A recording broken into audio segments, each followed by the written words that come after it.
triangles na what are the types of congruencies நம்ம வந்து ஒரு ரெண்டு trianglesல இருந்து நம்மளால டிஃபைன் பண்ண முடியும்னு பார்க்கலாம். First congruency வந்து SSS congruency, that is side side side congruency. SSS congruency அப்படின்னா side side side congruency. Okay, இந்த side side congruency நம்ம எப்படி வந்து ரெண்டு ட்ரையாங்கிள்ல பார்க்கலாம்ங்க. ஒரு ட்ரையாங்கிள் A B C, இன்னொரு ட்ரையாங்கிள் வந்து நான் P Q R. இந்த ரெண்டு ட்ரையாங்கிள்ங்க, இந்த ரெண்டு ட்ரையாங்கிள் SSSல எப்போ காங்க்ரூவென்ட் அப்படின்னு நம்ம சொல்லலாம் அப்படின்னா கரஸ்பாண்டிங் 3 sides ஈக்குவலா இருக்கும். ஓகே, இப்போ சப்போஸ் நம்ம AB is equal to PQ, AB PQ க்கு தான் ஈக்குவலா இருக்கு, அதாவது இது லெஃப்ட் சைடு அது லெஃப்ட் சைடு தான் ஈக்குவலா இருக்கணுமானா அது அவசியம் இல்லை. இங்க இருக்கிற AB இன்னொரு ட்ரையாங்கிளோட மூணு சைட்ஸ்ல எந்த சைடுக்கு வேணாலும் ஈக்குவலா இருக்கலாம்.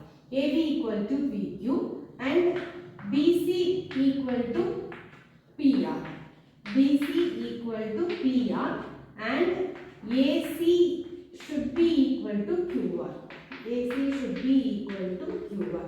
This is one method தானே தவிர இப்படி மட்டும் தான் அது ஈக்குவலா இருக்கணும் அப்படிங்கிறது அவசியம் இல்லை. AB may be equal to PR or QR or PR, எப்படி வேணாலும் ஈக்குவலா இருக்கலாம். This is one type of SSS congruency. இப்படி ரெண்டு ட்ரையாங்கிளை கம்பேர் பண்ணும்போது இதோட சைட்ஸ் எல்லாமே ஈக்குவலா இருந்துச்சு அப்படின்னு சொன்னா நம்ம SSS congruency படி ரெண்டு ட்ரையாங்கிளும் காங்க்ரூவென்ட்னு சொல்லலாம். அதாவது ABC is congruent to PQR under SSS congruency.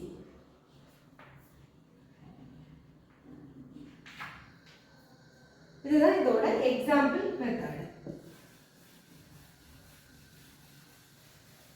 Next நம்ம பார்க்க போறது வந்து SAS congruency. இப்போ இந்த SAS congruency நம்ம எப்படி டிஃபைன் பண்றோம் அப்படின்னா அதே ABC ன்னு ஒரு ட்ரையாங்கிள் PQR ன்னு ஒரு ட்ரையாங்கிள் எடுத்துட்டோம்னா SAS side angle side. இப்போ suppose AB is equal to PQ ன்னு எடுத்துக்கலாம் and angle AO angle PU ஈக்குவலா இருக்குது அப்படின்னு சொன்னா side angle கண்டிப்பா நமக்கு AC should be equal to PQ PR தான் இருக்கணும். இருந்தா மட்டும் தான் நம்ம SAS congruency டிஃபைன் பண்ண முடியும். அதாவது side angle side, அதாவது அந்த ஆங்கிளோட ரெண்டு சைடுமே ஈக்குவலா இருக்கும். corresponding sides of that angles ஈக்குவலா இருந்துச்சு அப்படின்னா SAS congruencyல நம்ம வந்து ரெண்டு ட்ரையாங்கிள் காங்க்ரூவென்ட்னு சொல்லலாம். இப்போ இங்க வந்து நம்ம என்ன பண்ணலாம்னா side angle side, so triangle BAC is congruent to triangle QPR. என்ன congruency படி side angle side congruency, side angle side congruency.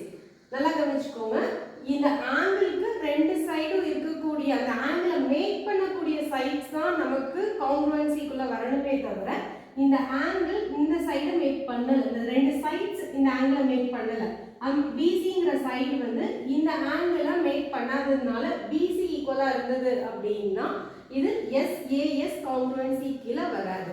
கண்டிப்பா எந்த ஆங்கிள் எடுக்கிறோமோ அந்த ஆங்கிளோட ரெண்டு சைடும் தான் வந்து நமக்கு காங்க்ரூவன்சியா இருக்கணும், ஈக்குவலா இருக்கணும்.